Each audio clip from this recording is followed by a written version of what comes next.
So again, thank you guys so much for being here. Let me make sure I mark you guys as being here so I can let all the case managers know. Let's see.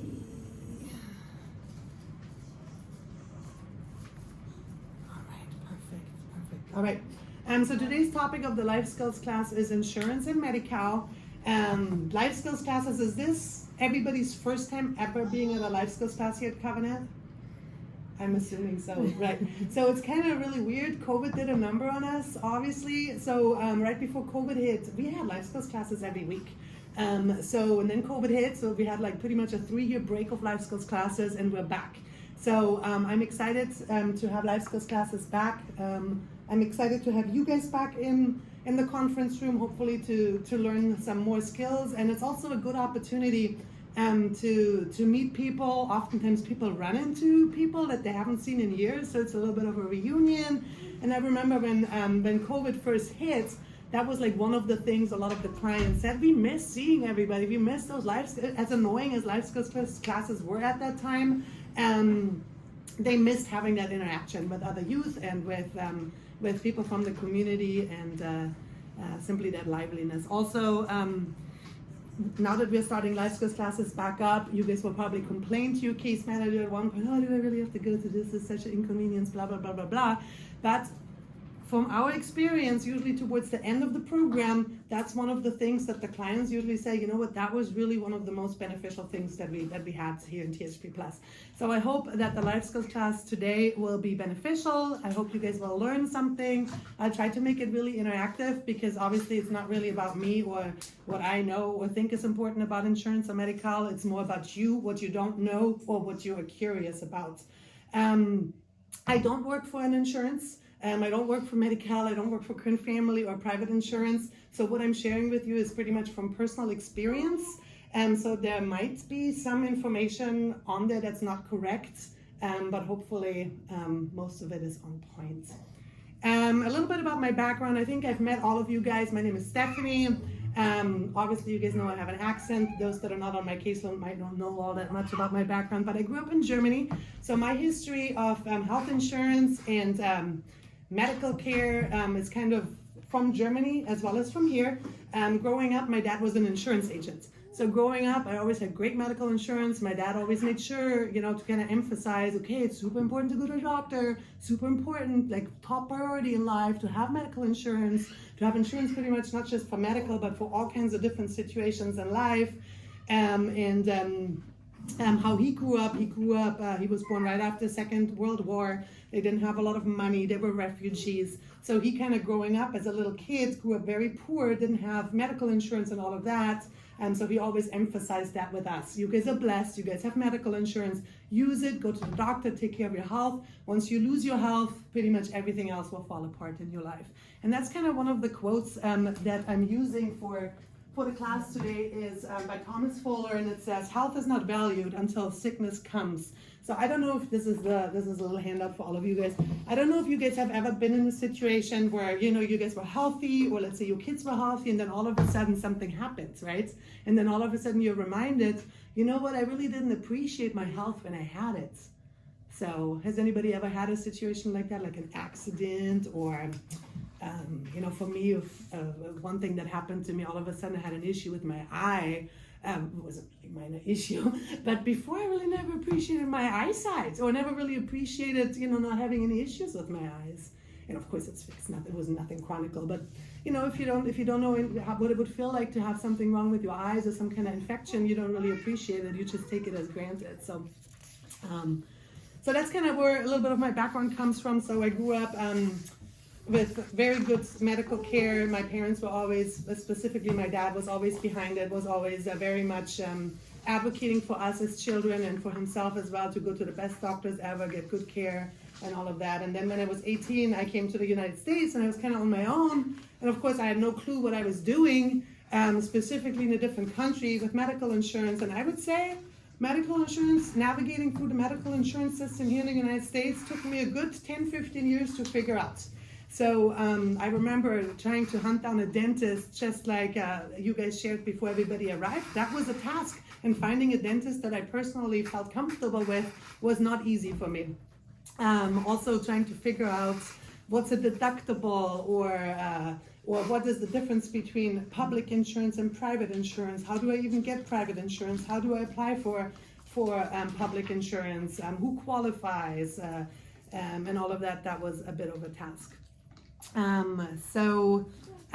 Anything that you guys would like me to address? I know before everybody arrived, one thing that a suggestion was to discuss was how to find a primary provider, how to find a dentist, who takes what insurance, how can we navigate through that? Anything else somebody's curious about learning today or discussing? All right. Anyways, you guys can always interrupt. We have a very small group today. Always interrupt if questions pop up, and hopefully questions will arise and we can address them.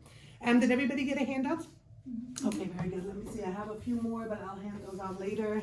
I just don't want to forget to hand those out. So, why do you guys think it is important to have insurance? Health insurance.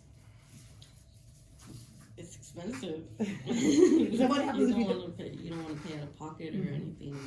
You don't want to stop yourself from going to the doctor or hospital just because you can't pay a bill. Exactly. Any other reasons? So yes, exactly. It is very important not to have insurance, and also from my experience, I've had times in my life where I was not covered. From my experience, when you don't have health insurance, you can't really find a doctor that will accept you, even if you want to pay out of pocket. From my experience, it's a little different with dentists, and with eye doctors, it's easier. But if you are trying to find a primary doctor without insurance, they say no. And even if you say, okay, I can pay cash, they're not really interested in it. So then you really don't get the care. And then of course, like you also said, worst case scenario is there's an emergency. Let's say car insurance, not car insurance, car accident, or some kind of chronic sickness all of a sudden arises, or you're not feeling well and you don't have health insurance. One place that always will take you is the emergency room, even if you don't have insurance, but it is extremely expensive. So the best thing is to have health insurance, to stay on top of it, and all of that. And then another thing is, for those that have children, I wouldn't say if you don't have health insurance, but let's say you have health insurance, but if you don't take your children to the doctor, that can fall under the umbrella of medical neglect.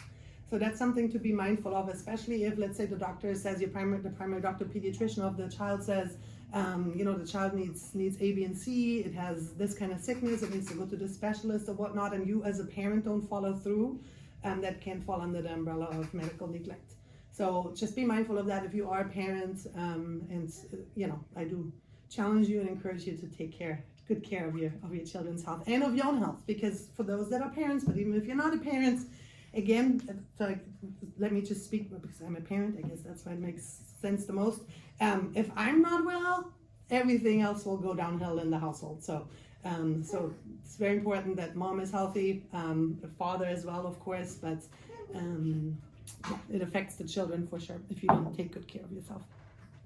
All right, medical cards. So, do you guys all have your medical card? Yeah? Yes. Yeah. Most people? Okay, perfect. So another question. So why is it important to have your medical card, and where do you keep your medical cards? Anybody? I don't have a medical card. We'll talk about it too, how to get it. So, where do you guys keep your medical cards? My wallet. Well, yeah, that's where I keep mine. Because you never know, right? You never know if an emergency arises, or when you might need it, and that usually is then the time when all of a sudden you need your medical card and you don't have it. So, if you're not so good with, if you kind of lose things a lot, which that was definitely me in my 20s, it might be smart to take a picture of your medical card, so then at least you have your number. Or I think at home, even though I have all of our medical cards, I think I made a copy as well and just have it in a safe file, because in case of an emergency, if you lose your medical card or request a new one, it takes a good 2 weeks to get one. If there's some kind of emergency, then at least you have the number. Also, if you don't have your medical card, but you do have medical insurance, which all of you guys qualify for free medical until age of 26, and that is not income based. So even if you are making really, really good money right now, It does not matter because of foster care status. You do qualify for medical until you're 26. So let's say you don't have your medical card. It's some kind of emergency. Let's say car accident. All of a sudden you're just horribly sick and you have to go to the hospital. They should be able to look you up with your social security number or your birth date or both. That's usually what I get it right through. That's usually how you do it. Yeah. But it just expedites it a lot if you have your card, obviously. Any other questions regarding medical card? We'll go over it of how to request one if you've lost it. But it is important that you carry it. If you lose it, I also encourage you, if you know that you don't have it, go request one. If you lost it, don't wait until you have to go to a doctor to request one. Just kind of be proactive. So, all right. So do you guys know anything about the difference between Medi-Cal and private insurance? Because I want to talk a little bit to you guys also about what is it going to look like once you guys turn 26. So, Elizabeth. Wait, isn't the private insurance covered through your work or job, and then free insurance is the other? Medical, exactly. That is correct. Usually private insurance is covered. Usually, I mean, it depends where you work, but it is, from my experience, usually not completely covered by your employer. It depends on where you work. So sometimes they pay 50% of it and you have to pay the remaining 50. So I guess, obviously I do want to prepare you guys for once you are guys at 26, but at the same time, I also really want to encourage you guys to take full advantage of free health insurance, because the reality is once you have insurance through your employer, you are looking at all kinds of expenses. So usually I would say you pay, if it's just you, not just your family, and your employer pays half of the insurance, you pay about at least $150 to $300 extra out of pocket per month just for your health insurance. In addition to that, you pay about $50 deductible per office visits. In addition to that, if you have to go to a specialist, so I'm talking dermatologist, orthopedic doctor, you pay about $90 per specialist visits. If you have to do physical therapy, the same.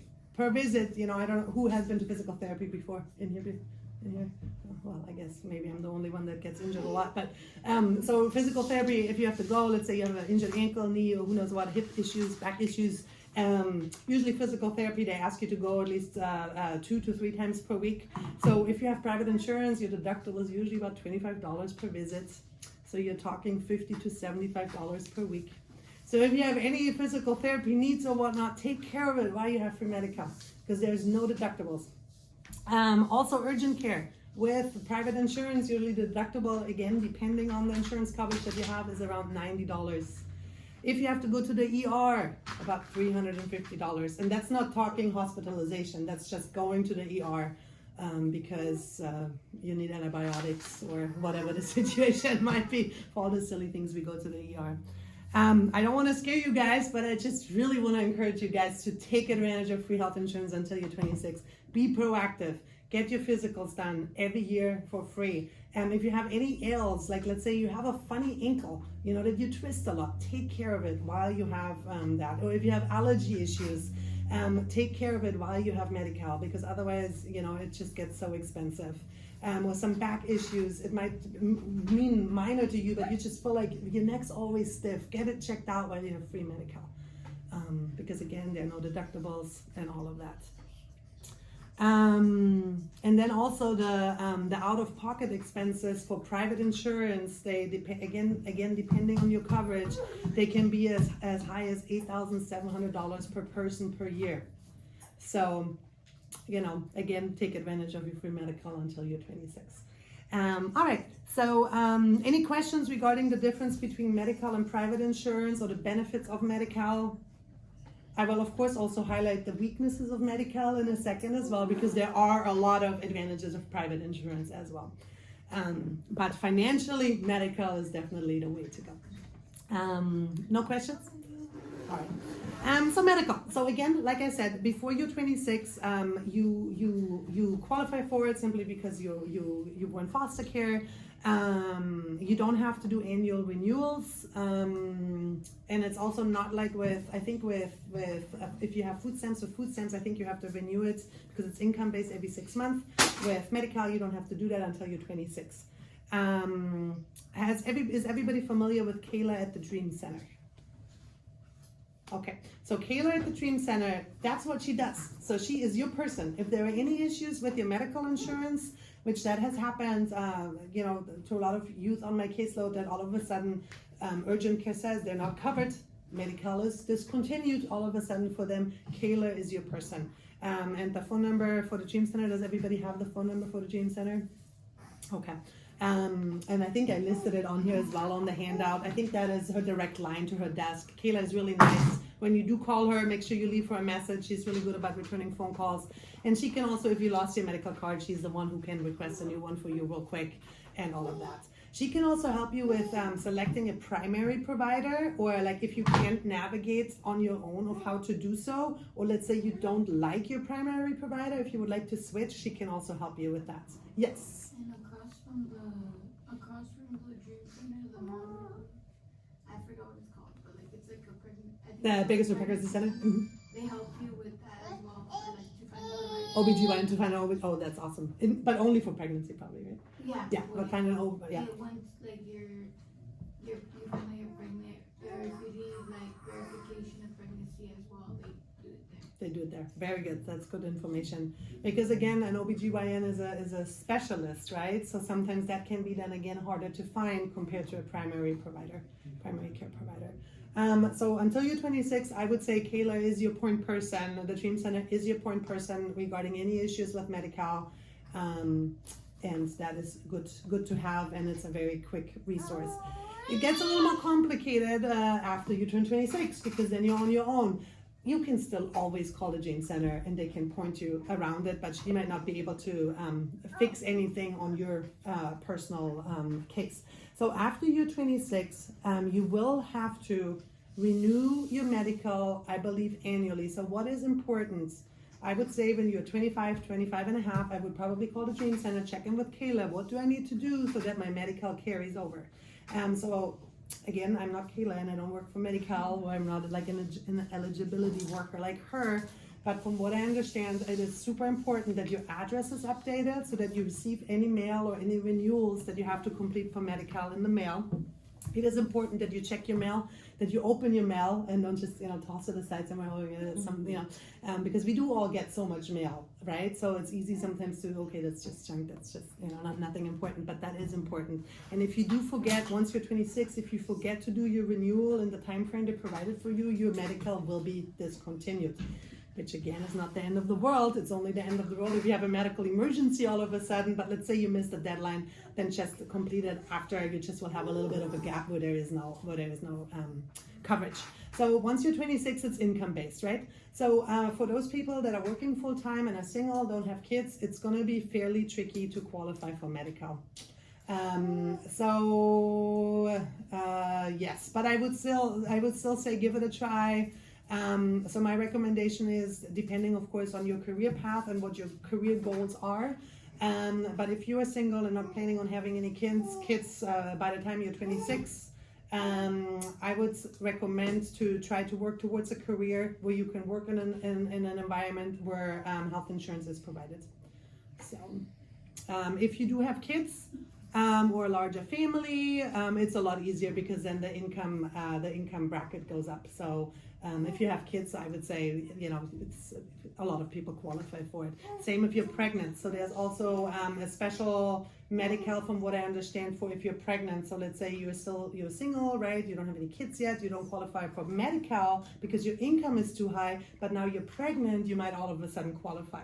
So if you're in a situation like that, you're working somewhere, you don't qualify for Medi-Cal, work doesn't provide health insurance, and now you're pregnant, I would definitely encourage you, hop on to benefitscal.com and see if you now qualify. Any questions regarding how Medi-Cal will work once you are 26, or what to do? Has anybody been on the website benefitscal.com? Yeah, no, not too many. That's a very important website also for food stamps in the future. Once, Kayla doesn't do the renewals anymore, if you do receive food stamps or in general, there are a lot of resources on there, simply that are good to utilize. It's on the handout that I gave you guys. So, let's see, where were we at here? All right, so any other questions regarding Medi-Cal in general? No? Okay. So then real briefly, I just want to discuss private insurance. So private insurance is great besides the finances. It's great because you have a lot more providers that you can select from. Like we've shared, or some have shared before the class even started, one of the frustrating areas or parts of Medi-Cal is sometimes so hard to find a provider. It's hard to find a specialist. It's annoying to have those referrals. So for me, what was important when I finally was in a point in my life where I got to have a little bit more say regarding my medical insurance here in America, it was important that I have a PPO. Does anybody know what a PPO is? I don't want to confuse anybody, but health insurance, from what I understand in America, is obviously there is government health insurance, which is Medi-Cal, and then there are HMOs and there are PPOs. Such a bracket of kind of the health insurance that you choose? It's not really brackets, it's that their systems work differently. So you guys might be more familiar with when I say HMO Kaiser. So how Kaiser works, I've never had Kaiser, but how Kaiser works is you can only go to Kaiser providers pretty much, which I've heard from co-workers, from friends, some are extremely happy with Kaiser. For me personally, I wanted to make sure I can select who I want to go to and all of that, so that's why I always wanted to have a PPO. So on my end, I have Anthem Blue Cross, and I get to select where I want to go to. I don't need a referral either. For example, last year I broke my baby toe, a silly story, but I didn't need to go to my primary provider in order to go to a toe specialist, because that can take time, like I don't have time. I don't have time to go to 20 million doctors before I see the specialist. 3 weeks later, I also don't have 3 weeks to walk around with my broken toe before it gets taken care of. So that was something that was important to me. So from what I understand, that is the difference between HMO and PPO. PPOs, from what I understand, the deductibles are usually a little bit higher compared to HMOs. So. Same with, I think, with urgent care as well, and with emergency room, I'm not too sure, but I think if you have Kaiser or an HMO, there are only selective urgent cares you can go to, which I think is like the Kaiser urgent care. With PPOs, you can pretty much go to any urgent care. So, any questions about that? And that's again more once you're 26, once you're older, in the long-term future. So, okay, and then also deductibles. I kind of talked a little bit about deductibles. Do you guys have any more questions about deductibles? So my recommendation would be, once you do have, sometimes we get so excited, I was the same, right? Finally I was like, okay, finally I have my PPO, and I go to the doctor and I can't afford the doctor, because I don't have the money for the deductible, or then I don't have the money for physical therapy or whatnot. So my recommendation would be to save, to have a medical emergency fund available, just in case. Ideally, the ideal scenario is after you're 26 to be double covered. So that would be that you have a PPO or an HMO through work, but at the same time still have Medi-Cal as well. What that would look like would be like you have the freedom to go to the doctors that you possibly want to go to, but Medi-Cal will cover the deductibles. So I would say that it would be the best scenario. Again, of course, it gets tricky with the income brackets and all of that, but it's definitely worth trying. Specifically, you have kids. As an adult, we don't really have, if we're healthy, we don't have to go to the doctor all that much. But those that have kids, especially infants, we know you're at the doctor's like almost every month for immunizations, for this or that. So, or when you're pregnant. Same with pregnancy. If it comes in very handy if you're double insured. Because, for example, if you have a private insurance, again, depending on the coverage, if you have a C-section, you might end up with like a $5,000 deductible, simply for the hospital, for the OBGYN and all of that jazz.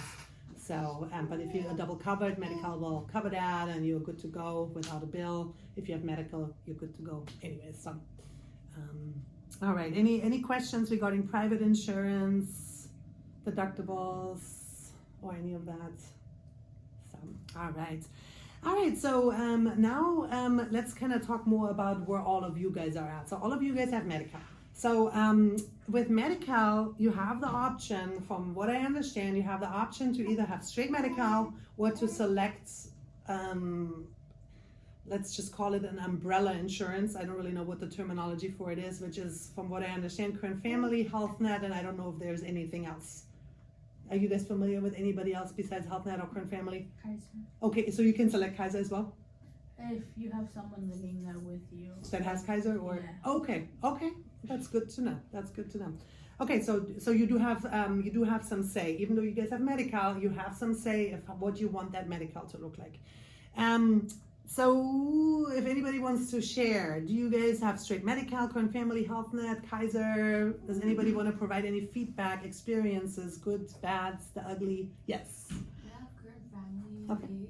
They have like it's kind of like they give you gifts as you like. If you're pregnant and you go to your first OBGYN appointment, they give you a gift card for going to that. Oh, that's cool. It's from, I think, $50 Oh, okay. or $10 around there, but it's all different amounts. And then if you take your kids, let's say the kids that you have both of your kids on that insurance, for just making an account for them, they give you an additional gift card for each kid. Okay. So it's just like they give you like a paper of all the options they have for, okay, if you completing all the things you have to get done, they send you gift cards, Walmart gift cards. Oh, that's awesome. That's awesome.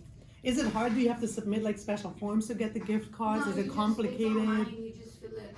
It's like creating like an Instagram or Facebook account. Okay. It's literally like that. And Like then a you profile? Okay. Yeah, just their information, and then that's it. Okay. And you just get it in the mail.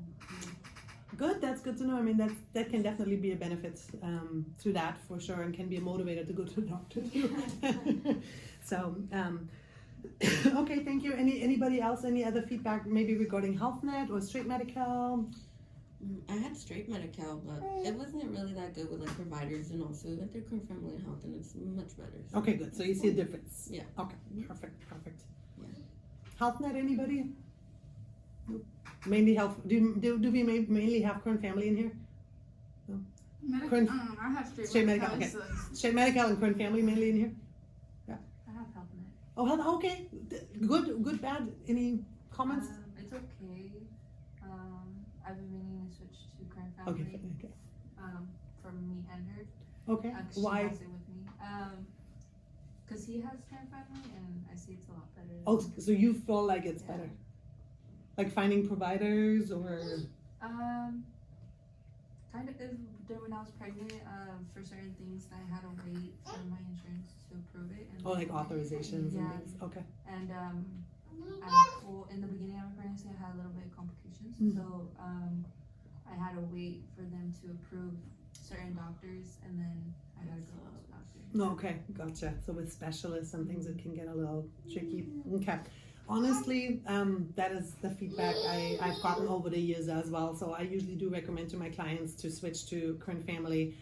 If you have straight Medi-Cal, the good thing about straight Medi-Cal is, from what I understand, if you travel outside of Kern County, and if you have Health Net or Current Family, that kind of becomes like they don't have a clue what that is. So that's when it gets a little tricky. Let's say you need to go to urgent care, they won't accept you. But if you have straight Medi-Cal, which from what I understand, here in Bakersfield, it is very difficult to find an urgent care that will accept you with Current Family, with straight Medi-Cal. But outside of Bakersfield, it might be a little bit different. So you might be a little luckier if you have straight Medi-Cal if you travel a lot outside of Kern County. But if you don't travel, here in Bakersfield, from my experience, you're best off with having Current Family or Health Net. And Current Family, if you do obviously take advantage of having a primary care provider and all of those things. So, and does anybody know how to switch? Let's say you have straight Medi-Cal or you have Health Net and you want to switch. How does one switch? You gotta call them. How? Call them. Like who would you call? The medical. Oh, Medi-Cal. Medical, or wherever, whatever you have. Okay. I think I did put the Medi-Cal billing number on here. So yeah, I guess you could call Medi-Cal. I'm assuming there would be a long wait. Pretty easy. Wasn't that bad for you? Okay. Okay, that's good. Because they have like different departments and everything, you know, so. So yeah, okay. Okay, Yeah. good. But I mean, I'm sure you can probably do it online too, maybe. Who knows? I don't know. If you guys are lazy, Kayla. So I'm more on the lazy side. So I'm like, if I can make this, somebody can help me with that, great.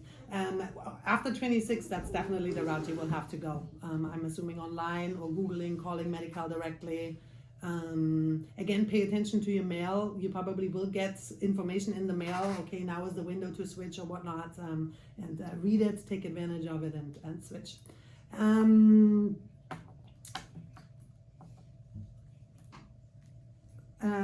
Regarding current family in general, I have a handout right here as well, and that's not just current family, but I've found out that Clinica Sierra Vista as well as Omni, they also provide community support services, and so does current family. So that can come in very handy. Let's say if you find yourself homeless, if you find yourself, there are all kinds of different scenarios listed here. Let's say you need money for a deductible because you're moving or whatnot. There is funds available with current family healthcare, as well as Clinica Sierra Vista and Omni to help with those situations. So specifically, after you're 26, if you find yourself in any situations, don't hesitate to reach out to your health insurance, as well as sometimes clinics, because there might be funding available for those things.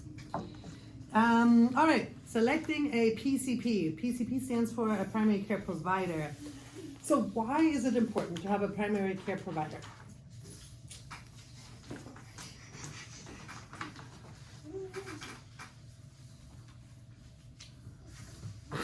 No, nobody has a primary care provider. Which, hey, at your guys' age, I didn't have a primary care provider. I'm pretty sure it's so, like the doctor can keep up with you. Like, you don't have to be switching to doctor, and it's just best to just stick with one that knows your health and knows your history, yes. Yeah, very good. Well, what's the benefit of not having a primary? Sometimes it can be beneficial too, if you, let's say, if you prefer to be kind of not really have a relationship with the doctor, you don't really want them to know your business or whatnot, just kind of, anonymously go to the doctor, can come in very handy as well. So there are benefits to both, I would say. When I was your guys' age, I didn't care for a primary provider at all. I moved a lot with college and work and all of that, so I think it was when I started having kids that I was more established with my doctors and all of that stuff. So, but now that I'm older, it is very important for me to have a primary provider, and to me it is very important. I'm very selective too of who I want to have as my primary provider.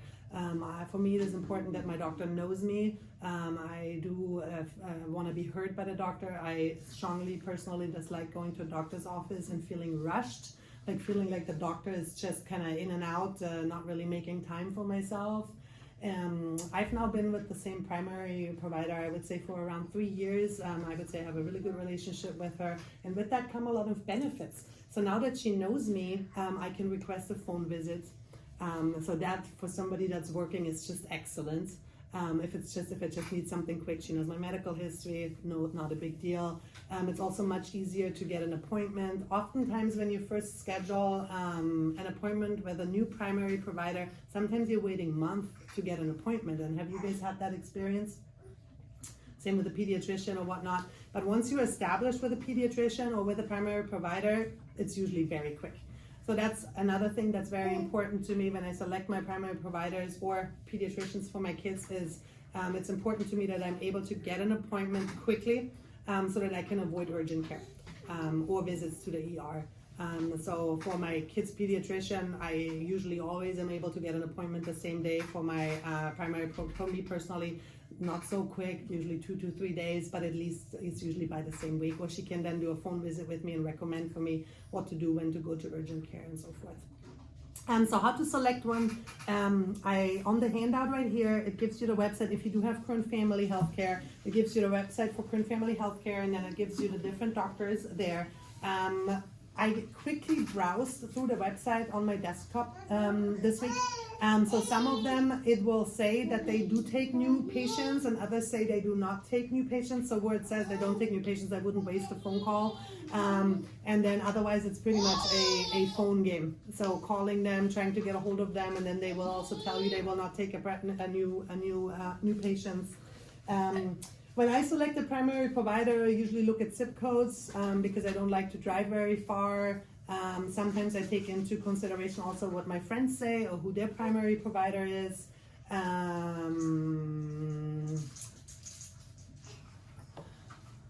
And then, of course, once I first go, it's important to me. The wait time is important to me. And, of course, above all else, the medical care. I think Kayla at the Dream Center might also be able to help you guys select the primary care provider if you guys are struggling with that. You can also call specifically after you're 26. You can call if you have current family. You can call the current family healthcare phone number as well, and they can also help you. From what I understand, I'm assuming it's the same with Medi-Cal or HealthNet. If you don't select your primary care provider by yourself, they select one for you. I think according to zip code. So sometimes that can be convenient, right? So then I go, oh, okay, let's just see what that doctor is all about, and maybe it's a good match. If you don't know who your primary care provider is, depending on your insurance, call your insurance and they should be able to tell you. So, but you can always switch. So if they assign you one and you just that, let's say the primary care provider is at a clinic, but you're personally a person that doesn't enjoy going to clinics, you have the right to switch. Any questions regarding finding a primary care provider? What the importance of it? Also, if you with urgent care, again, if you're fairly healthy, again, my 20s, especially my early 20s, I didn't have any kids, so really there was not much wrong with me. It's not that much of a loss if you don't have a primary care provider. But going to urgent care chronically, I don't know, do you guys go to urgent care quite a bit? I used to. And usually urgent care, the convenience of it is obviously you don't need an appointment, you can just kind of go. If you're a little bit unorganized, you just kind of go. But usually their fix is usually antibiotics. So, which that can work sometimes, but if it becomes a thing, all of a sudden you need antibiotics a couple of times a year, I would say that that's not a good solution. Or if you have sinus infections all the time, or UTIs, or whatever the situation is, I would say it's not a solution. It's just like a Band-Aid. But to get to the root of the problem, that is a primary care situation. So, all right. Any other questions regarding primary care providers? All right. Couple of scenarios I just want to go over with you guys real quick. All right, so now you all of a sudden receive a medical bill in the mail. What do you do? Has it ever happened to you? Like when you have insurance, or you just gotta You have call medical. them? Let's say you have medical and you get a bill. You still get a bill. You gotta call them. and Who would just- you call? The number that's provided right there On on the the letter. very good, very good. And then they say, well, this wasn't covered by medical. Then what do you do? I think you gotta call the Medical. Keela. Oh, Kayla. Yes, very good. Yes, you call Kayla. You say, hey. Yeah. Yeah. Like what's going on here? Yeah, what's going on? Yes, Yeah. very good, very good. Or they say, oh, this wasn't covered by medical or whatnot. Then you can call if you have healthy family or HealthNet, or if you have straight medical. I listed the billing number for straight medical. You can call them as well. All right, next scenario. So now you you just had a baby, right? And now for some reason the baby is you think it has an ear infection. So you go to the ER and they say, oh, the baby isn't covered. So what do you do? There's no insurance for the baby. Your baby's covered for like 30 or 60 days on your insurance. Mhm. You get baby insurance. For some reason they're saying at the ER the insurance is inactive. I think you that's when you do the emergency one. Okay, how do you do the emergency one? Oh, I think the hospital staff, or they help you Does it? out how Okay. to do the Okay. emergency. Okay, so that's good to know. That is thank you for highlighting that. But specifically, once you're 26, the emergency medical might come in very handy if you have a situation where you let your insurance lapse. There are options. So don't freak out. If you find yourself without insurance and you have some kind of crisis, definitely still go to the doctor. I would recommend if you find yourself without insurance, if I would find myself without insurance here in Bakersfield, I probably would go to KMC because that is the county hospital and they definitely have people that will help you sign up for emergency medical. So, but yes, so let's say situation with the baby, ear infection, somehow it's not covered, or let's say the situation is with you, you just aged out of baby 12 and now you're in THP plus, you have a medical emergency, go to the hospital, you're not covered, huge crisis. So what sometimes happens is that simply eligibility workers do not do their job, right? And sometimes they might forget to mark a box, and then all of a sudden your health insurance is inactive. Again, do not freak out. Again, Kayla is your best friend, and there's a situation where in certain medical situations where it can usually get fixed within 24 hours. Of course, if it is, we're talking life-threatening situation, let's say appendix is I don't think exploding is the right term. Rupturing. It's rupturing, right? So please still go to the doctor. Please, don't just be so afraid of the medical bill or whatnot that you will rather be at home and suffer or whatnot. Please still go to the doctor. It is a hassle if you're not covered, but there usually are ways, especially for you guys, because you are by law covered by medical. There's then a way to submit the bill later, and medical will reimburse you guys. So, all right, next scenario. You go now to your primary doctor, and your primary doctor tells you something really funky. Like you're like, nah, like some kind of diagnosis that you're like, nah, that can't be that now. I don't think so. What do you do? Go get a second opinion. Oh, okay. How do you do that? Oh, dang. I don't know. You call a different doctor. Call a different doctor, okay. So switch primary. Can you switch your primary doctor? You can. It just takes like 2 weeks. So depending, of course, what the diagnosis is. Well, I don't know, because you say primary doctors, you can be with them for a long time and you get to know them, so you don't really want to be a traitor. Well, let's say you're new to that person, or I don't know. So they have them refer you out. Refer you out, yeah. Okay, yeah, that would be something. I can share a little bit of a personal situation. I was doing COVID, so I went to my primary, she did blood work, and there were 3 things that popped up on my blood work that did not make sense to her, neither to me. Thankfully, I already had that report with her, so she was really good about it. She was very tempted to prescribe me some very strong medications. One of the diagnoses was valley fever, but at the same time I didn't feel sick, so I've told her straight out, I mean, it's possible that I have valley fever, but I'm asymptomatic, so I'm not gonna take the strong valley fever medication here. You're welcome to subscribe it to me, but I'm not gonna take it because I'm not sick. I might start taking it if I start feeling symptoms and so forth. Anyways, make long story short, we mutually decided let's just rerun the tests, and what they usually can do with lab work, so that's something you can always request if something comes up funky with your lab work. They can always do a closer, like how obviously the situation was during COVID, how I kind of try to think of it is, with COVID tests, how there's the rapid test, right? And then there's the test that you do like at the urgent care. So sometimes with blood work, it's the same thing. A lot of things that they test, and it's kind of like a rapid test. And then if something comes positive, then they can do more blood work and do like a more intensive test that is more accurate. So that's what we ended up doing. It turned out the valley fever diagnostic machine was broke, and I did not have valley fever.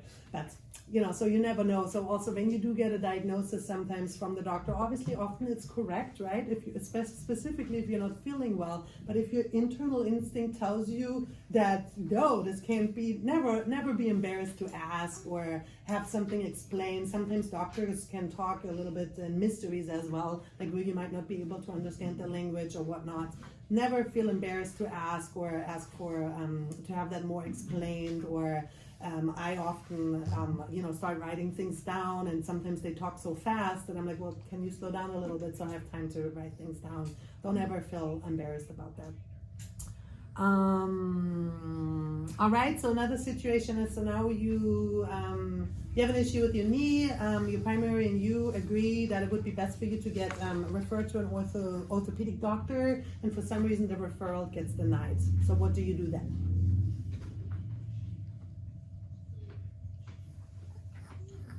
Yeah. Has never happened to you guys? I mean, not just orthopedic. I mean, there can be all kinds of different specialists. Maybe I'm the only person that gets denied for stuff. But anyway, so what you can do, I would say, if you have current family or health net, I would call the insurance directly and see, what is going on there, what's the hiccup. Oftentimes, from my experience, when referrals get denied, it's simply a mistake in billing. Like where either the doctor's office marked it wrong, or they simply forgot to send the referral over or something like that. So don't ever, just because something gets denied, just always think that somebody made a mistake somewhere.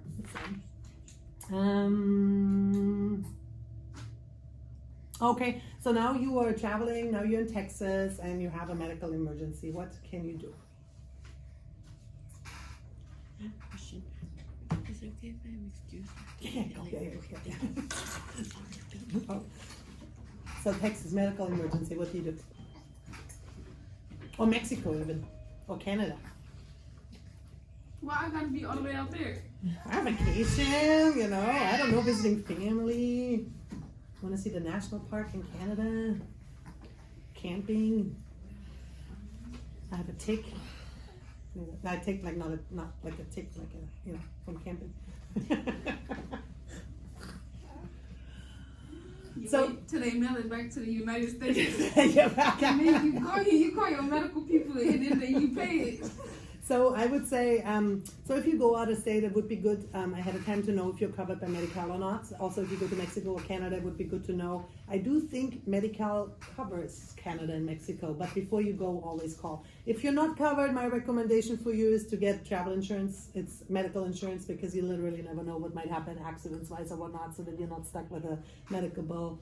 But if you're, let's say, out of state, again, it would be good to know if you guys are covered out of state. So it would be good to call Kayla if you guys are planning on traveling to Texas ahead of the trip to know, hey, okay, am I covered or not?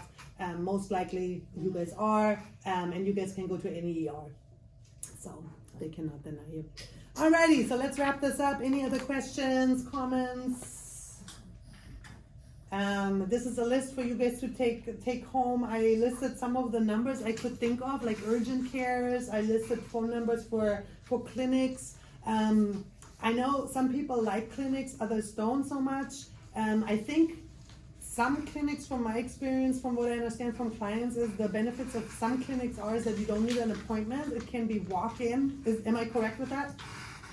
Yeah. So I know for some people with their work schedules, that's simply the only option that works. If their work schedule is like every week, their schedule is different. It makes it very hard with making appointments. I think I think it is Omni, the new Omni right there by the Memorial Hospital. Is that Omni or is it Clinica Service? Okay, it's Omni. So from what I understand, first of all, it's a brand. Has anybody been to that one yet? Oh, it's Clinica, sorry. Oh, is it Clinica? Okay, so you've been to that Clinica before? Did you have a good experience or not? Yeah, it's good. Okay, good. Did you have an appointment or no?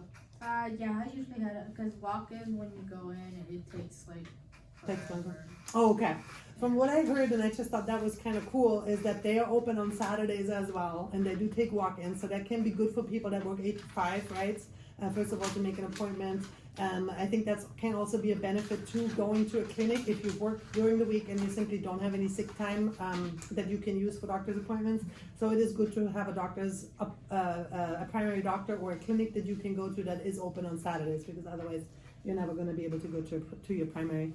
And then some other phone numbers are listed here is, for example, the public health department. So that's a good phone number to have, I think, for if you have a baby, for your birth certificate for the baby.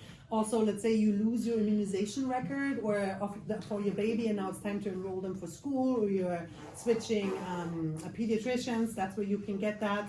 You can, I think, also get car seats there, possibly. You can possibly get portable cribs there, and this is a good spot also for STD testing or any other concerns regarding infectious diseases. And I also listed the number of, her name is Beverly, she's a public health nurse. She is super sweet, so I listed her phone number on there. That's her desk phone. She is simply a good resource to have. And she can point you the right way if you're having, let's say if you just had a baby, you're pregnant, any kinds of emergencies like that, or even if it is not baby related or pregnancy related, she can point you in the right direction. I also listed mental health phone numbers. And substance abuse, I listed a phone number there as well. And also some pregnancy numbers. This is for you guys as well regarding community support services. And then what I also printed for everybody, just grab it if you're interested in this. This is from Current Family. It's a mileage reimbursement request form. So that means, let's say you have Current Family and you have some kind of medical emergency where you have to go out of town. Let's say you have to go to UCLA or you have to go to Valley Children's Hospital with your kids. This form will help you to get reimbursed for the travel gas expenses. So this is something very handy and something that Current Family does. Also with Current Family, I think Health Net as well. If you don't have a reliable car or transportation, so let's say with my broken toe, it was my right foot. Thankfully, I had a friend that took me to the doctors, but I couldn't drive, right? So let's say you're all by yourself, you can request a ride, and they will call a lift for you. So, and of course, also with Medi-Cal, you are always covered for ambulance. So you have no concerns regarding an ambulance bill or any of that. You know, when in doubt, never hesitate to go to the doctor. Never hesitate to go to the ER. Take good care of your health. All right. Anything else on you guys' end? Question, comments? All right. And take those home. Do you guys feel like this was somewhat helpful? Good information, new information? Or you guys knew most of it already? Some of the things we know. Well, Some I things know, that's good. and some things I didn't. Okay. Good. Again, thank you guys for showing up. Thanks for being here for Life Skills class. Have a great rest of your day. And I'll see you guys soon.